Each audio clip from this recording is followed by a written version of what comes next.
যেভাবে লেখা আছে আমি সেভাবেই পড়ছি। আসসালামু আলাইকুম রাসেল ভাই, আশা করি আপনি অনেক ভালো আছেন। রাসেল ভাই, আমার বাড়ি অনেক দূরে হবার কারণে স্টুডিও এসে ঘটনা সম্ভব না শেয়ার করা, তাই ঘটনাটি প্রচারযোগ্য যদি হয় তাহলে আপনি পড়ে শোনাবেন। যেহেতু এটা আমার প্রথম ঘটনা তাই লেখাতে ভুল ত্রুটি হতে পারে, তাই আপনি এবং আপনার ভূত.কমের সব লিসেনারদের কাছ থেকে ক্ষমা চেয়ে নিচ্ছি, ক্ষমা সুন্দর দৃষ্টিতে দেখবেন। ইনশাল্লাহ আগামীতে আমি আরো অনেক ঘটনা শেয়ার করব, কারণ আমাদের ফেঞ্চুগঞ্জের হাজারো ঘটনা এখন পর্যন্ত শেয়ার করিনি, কোনো রেডিও শোতেও না, বা কেউ শেয়ার করেনি বললেই চলে। তাই সবার কাছে ঘটনা কালেক্ট করার জন্য আমি আমার কিছু বন্ধু মিলে চেষ্টা করছি যাতে ঘটনাগুলো কালেক্ট করা যায়। সবাই আমাদের জন্য দোয়া করবেন। এবার আমার পরিচয়টা দেই। রাসেল ভাই, আমার নাম আবু বকর সিদ্দিক, বাড়ি সিলেট ফেঞ্চুগঞ্জ কোনো এক গ্রামে। বিশেষ কারণবশত গ্রামের নামটা বলতে চাচ্ছি না। আমি আপনার ভূত.কম এবং ভূত FM এর অনেক বড় ফ্যান। 2016 সাল থেকে আপনাদের শোগুলো শুনে যাচ্ছি। নিজের সাথে কখনো কোনো ভৌতিক ঘটনা না ঘটার কারণে কোনো ঘটনা শেয়ার করা হয়নি। বলতে পারেন এটাই আমার প্রথম শেয়ার করা বাস্তব এবং ভয়ানক ঘটনা, যা আমি এখনো ভাবতে গেলে বুকের ভেতরটা কেঁপে ওঠে। সেদিন কিভাবে বেঁচে ফিরেছি তা একমাত্র আল্লাহ ভালো জানেন। এবার আসল কথায় আসি। ঘটনাটি ঘটে 50 বছরের পুরনো স্কুলটা বন্ধ করে অন্য আরেকটা জায়গাতে নতুন স্কুল বানানো হয়। সেখানে বিশেষ কারণবশত স্কুলের নামটা বলতে পারছি না। লিসেনারদের বোঝার জন্য বলে রাখা ভালো যে আমাদের বাড়ি থেকে 5 কিলোমিটার দূরে একটা বড় কোম্পানির আন্ডারে স্কুলটি নির্মিত। কারণ স্কুলটাকে কোম্পানি চালাতো, কোনো সরকারি স্কুল না। সেখানে বড় বড় অফিসারদের বাচ্চাদের পড়ানো হতো। আগের স্কুলটা অনেক পুরনো হওয়াতে আর ওই কোম্পানিটা পুরনো হওয়ার কারণে নতুন কোম্পানি এবং নতুন স্কুল বানানো হয়। সমস্যা হয় নতুন স্কুলটাকে নিয়ে। আমার মনে হয় নতুন ফ্যাক্টরি বানানো হয় এবং সেই সাথে স্কুল বানানো হয়, সেটা আপনি বোঝাতে চেয়েছেন। যাই হোক, আবার পড়ছে আপনি যেভাবে লিখেছেন। পুরনো স্কুলটার জায়গাতে যেখানে ছিল সেখানেই আছে, আর নতুন স্কুলটাকে সরিয়ে একটা বড় মাঠের পাশে বানানো হয়।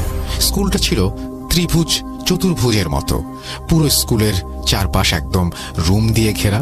স্কুলে ঢুকতে হলে 2টা গেট দিয়ে ঢুকতে হয়। সহজ ভাষায় বলতে গেলে 4টা ইট চারপাশে রাখলে যেমন হবে, চারপাশের দেয়াল, মাঝখানে ফাঁকা জায়গাটাও সেরকম, ঠিক স্কুলটা ওই রকম।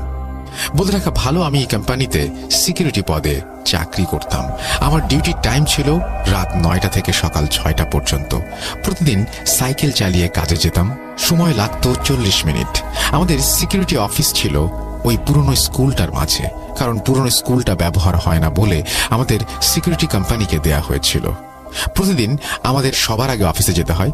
সেখান থেকে ডিউটি ভাগ করে দেয়, কে কোন জায়গায় ডিউটি করবে। এইবার আসল ঘটনায় আসা যাক।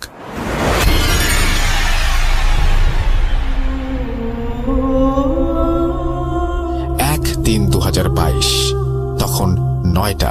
আমি আমার সাইকেল নিয়ে ডিউটির উদ্দেশ্যে রওনা দিলাম। যথারীতি 9:45 অফিসে গিয়ে উপস্থিত হই। সবাইকে সবার ডিউটি জায়গা বলে দেওয়া হচ্ছে। একে একে সবার ডিউটি বলে দেবার পর আমি রয়ে গেলাম। আমায় অফিসের স্যার ডেকে বললেন, কোম্পানি থেকে অর্ডার এসেছে নতুন স্কুলে আজকে আমাকে পাহারা দেবার জন্য, কারণ স্কুলে অনেক কম্পিউটার এসেছে, সেগুলো দেখে রাখতে হবে। আমি বললাম, স্যার স্কুলটা তো একদম চতুর্ভুজের মতো, 4 কোণা বিশিষ্ট। সেই স্কুলে ডিউটি করতে হলে স্কুলের গেটের ভেতরে করতে হবে।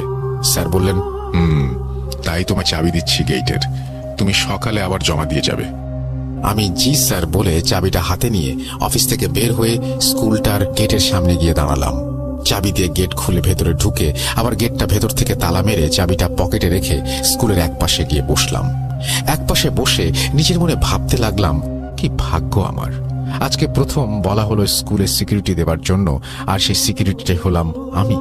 এসব ভাবতে ভাবতে ভাবলাম একটু স্কুলটা চারপাশে ঘুরে আসি, দেখি সব ঠিক আছে কিনা। সবকিছু দেখে এসে নিজের জায়গাতে বসে মোবাইলটা হাতে নিয়ে ভূত.কম ছেড়ে কানে হেডফোন লাগিয়ে দেয়ালে হেলান দিয়ে বসে রইলাম। এইভাবে শুনতে শুনতে বেজে গেল রাত 12টা। তখন সব ঠিক ছিল। তারপর আবার আরেকটা ভূত.কমের এপিসোড ছেড়ে বসে রইলাম। এভাবে কত সময় গেল ঠিক খেয়াল নেই। একটু চোখ লেগে এসেছিল। মোবাইলটা বের করে দেখলাম যখন, তখন রাত 1:13। আমি বসা থেকে উঠে টর্চ লাইট নিয়ে দেখতে লাগলাম সব ঠিকঠাক আছে কিনা। আমি স্কুলের ডান পাশ থেকে শুরু করে হাঁটা শুরু করলাম এবং একসময় হাঁটতে হাঁটতে স্কুলের ওয়াশরুমের কিছুটা দূরে থেকে কেমন যেন একটা আওয়াজ ভেসে আসছিল, শুনতে পেলাম। মনে হচ্ছিল কেউ পানির কলটা ছেড়ে দিয়েছে। আমি রীতিমতো ঘাবড়ে গেলাম। মনে হলো এই স্কুলে আমি ছাড়া কেউ নেই। আমি নিজের হাতে গেটে তালা মেরে এসেছি, আর যদি এখানে কেউ থাকতো তাহলে আরো 2 বার ওই ওয়াশরুমের সামনে দিয়ে গেলাম, কই কোনো আওয়াজ তো শুনতে পেলাম না। এসব ভেবে ভেবে মনে মনে বললাম সাহস নিয়ে, যা হবার হবে, আগে দেখি ভেতরে কে। আমি দরজার সামনে গিয়ে প্রথমে বাইরে থেকে বললাম, ভেতরে কেউ আছেন? কোনো উত্তর পেলাম না। তখনও পানির কল থেকে অনবরত পানি পড়ার শব্দ আসছিল। এইভাবে 3 বার ডাকার পর দেখলাম কোনো উত্তর নেই। আমি এবার ওয়াশরুমের লাইটটা জ্বালিয়ে যেই দরজা খুলতে যাব, সাথে সাথেই আবার পানি পড়ার শব্দ বন্ধ হয়ে গেল। বেশ অবাক হয়ে চিন্তায় পড়ে গেলাম, যদি পানি পড়ার শব্দ হয় তাহলে নিচ থেকে কিভাবে আবার তা বন্ধ হয়ে যাবে। এসব ভাবতে ভাবতে আমি দরজাটা লাগিয়ে লাইটটা বন্ধ করে যেই 3-4 পা সামনে গেলাম, ঠিক তখনই আবার সেই পানি পড়ার শব্দ কানে ভেসে আসলো। আওয়াজটা শোনা মাত্র বুকের ভেতরটা কেঁপে উঠলো আমার। আমি আর সাহস পেলাম না আবার দরজা খুলে দেখার। হাজারো ভয় নিয়ে আমি স্কুলের বারান্দার এক পাশে এক জায়গায় বসে শরীর বন্ধ করার জন্য যত দোয়া আছে সব পড়তে শুরু করলাম। মনকে সান্ত্বনা দিয়ে বুঝালাম হয়তো এটা ভূতের ঘটনা শোনাতে এমন মনে হচ্ছে ভেবে হাজারো সাহস দিয়ে মনকে শান্ত করে বসে রইলাম। কিন্তু বসে থেকে কি হবে, আমার চোখ বারবার সেই ওয়াশরুমটার দিকে চলে যাচ্ছে। মনে হচ্ছে আমি নিজের চোখকে কন্ট্রোল করতে পারছি না। মনে হচ্ছে ওখানে কেউ আছে। আমি হাজার চাইলেও বুঝাতে পারছি না। আমার মনে হচ্ছে যে আমাকে কেউ যেন তাকাতে ওইদিকে বাধ্য করছে। আমি তখন না পেরে চোখটা বন্ধ করে সূরা ইয়াসিন পড়তে শুরু করলাম। কিছু সময় পর কিছু শান্ত মনে হলো। ভাবলাম এবার বুঝি শান্তি মিলল। এইভাবে কিছু সময় যাবার পর হঠাৎ স্কুলের কোনায় একটি ছায়ার মতো কাউকে দেখতে পাই। চোখে ভেসে উঠল, মনে হচ্ছে কেউ একজন ওই কোনায় দাঁড়িয়ে আছে মাথা নিচু করে। আমি কিছু সময় তাকিয়ে কোনো ছায়া আছে কিনা বুঝতে চেষ্টা করলাম। বেশ কিছু সময় তাকানোর পর কি ভেবে আমি আমার হাতের টর্চ লাইটটা দিয়ে যেই লাইট মারলাম, হয়তো এমনটা কখনো আশা করিনি, আমি দেখলাম একটা মেয়েও না, বলতে গেলে মেয়ের মতো একটা অবয়ব। মুখটা এত দূর থেকে বোঝা যাচ্ছিল না, কিন্তু লাইটটা মারতেই চোখ দুটো ঠিকই বুঝতে পারলাম। চোখ দুটো একদম আগুনের মতো জ্বলজ্বল করছিল। আমি শুধুমাত্র চোখ দুটো দেখে ভয়ে একদম বাকরুদ্ধ হয়ে গেলাম। নিজের বসার জায়গা থেকে উঠে গেইটের সামনে গিয়ে গেইট খুলে দৌড় দিব সেই শক্তিটুকু পাচ্ছিলাম না। আমি শুধু ঠাঁই বসে রইলাম, হাজার চেষ্টা করে নড়তে পারছিলাম না। ভয়ে আমার পুরো শরীর ঘেমে যাচ্ছে। মনে হচ্ছে আজকে আমার শেষ দিন। আমি দেখলাম এইবার সেই অবয়বটা আমার সামনে নেই, একটু একটু করে আমার দিকে এগিয়ে আসছে। কতটা ভয়ানক হতে পারে এমন মুহূর্ত, যখন আপনি দেখবেন আপনি একটা চেয়ারে বসে আছেন কিন্তু কোনো শক্তি পাচ্ছেন না উঠবার। আপনার সামনে একটা ভয়ানক অবয়ব এগিয়ে আসছে। আমি ভয়ার্ত চোখে সেই অবয়বের দিকে তাকিয়ে দেখি অবয়বটা মাঝামাঝি চলে এসেছে। আমি কোনো উপায় না পেয়ে প্রাণপণে চিৎকার করতে চাইলাম, কিন্তু তখন বুঝতে পারলাম আমার গলা দিয়ে কোনো আওয়াজ বের হচ্ছে না। না পারছি নড়তে, না পারছি চিৎকার করতে। কতটা অসহায় হয়ে পড়েছিলাম জীবনে প্রথম। ওই অবয়বটা যত কাছে আসছে ততই আমি ভয়ে বুকের ভেতরটা কেঁপে উঠছিল। অবয়বটার মুখের দিকে তাকাতেই দেখতে পেলাম অবয়বটা একদম কুচকুচে কালো আর ভয়ানক কুকুরের মতো অবিকল একটা মুখ দিয়ে লালা পড়ছে, আর চোখ দুটো আগুনের মতো জল করছিল। আমি আর সহ্য করতে পারছিলাম না। মন চাচ্ছিল এক্ষুনি অজ্ঞান হয়ে পড়ি, কিন্তু আমার ভাগ্য এতটাই সহায় ছিল না বলে এমন ভয়ানক চেহারার অবয়ব দেখে জ্ঞান হারাতে পারিনি।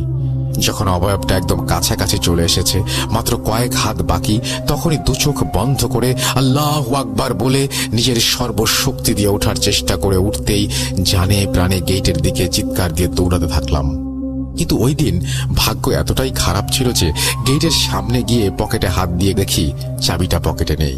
আমি কোনো উপায় না দেখে গেটে জোরে জোরে বাড়ি দিতে লাগলাম আর চিৎকার করে ডাকতে থাকলাম, কিন্তু কেউ আমার ডাক শুনতে পাচ্ছিল না। পেছন ফিরে তাকাতেই দেখি ভয়ানক সেই অবয়বটা বিচ্ছিরি ভাবে আমার দিকে তাকিয়ে আছে, আবার আমার দিকে এগিয়ে আসতে চাচ্ছে। আমি সর্বোচ্চ শক্তি দিয়ে সাহায্য চাইলাম, কিন্তু কোনো লাভ হলো না। আমি সেই অবয়বটির থেকে বাঁচার জন্য প্রাণপর দৌড়াতে লাগলাম স্কুলের ভেতর, আর বারবার আল্লাহকে বলতে লাগলাম, আল্লাহ বাঁচাও তুমি আমাকে। তখনই দেখি অবয়বটা আমার পেছন পেছন আসছে আমাকে ধরতে। আমি আর পারলাম না সহ্য করতে। একসময় জানি না কখন জ্ঞান হারিয়ে ফেলেছিলাম। হঠাৎ আজান আর গেটে কারো ডাকার আওয়াজে জ্ঞান ফিরে আসলো। আমি উঠতে গিয়ে দেখি পুরো শরীর ব্যথায় কুঁকড়ে যাচ্ছি। কোনো রকম তাকিয়ে দেখি গেটের সামনে অফিসের স্যার দাঁড়িয়ে আমায় ডাকছেন। আমি কোনো রকম উঠে গেটের সামনে গিয়ে আবার জ্ঞান হারালাম। এরপর আর কিছু মনে নেই। তার অনেক সময় পর আমার হুঁশ ফিরে আসতে দেখি আমি কোম্পানির হাসপাতালে ভর্তি আছি। আমি চোখ খুলতে দেখি আমার পাশে আম্মু আমাকে জড়িয়ে ধরে কাঁদছেন। আমি কথা বলার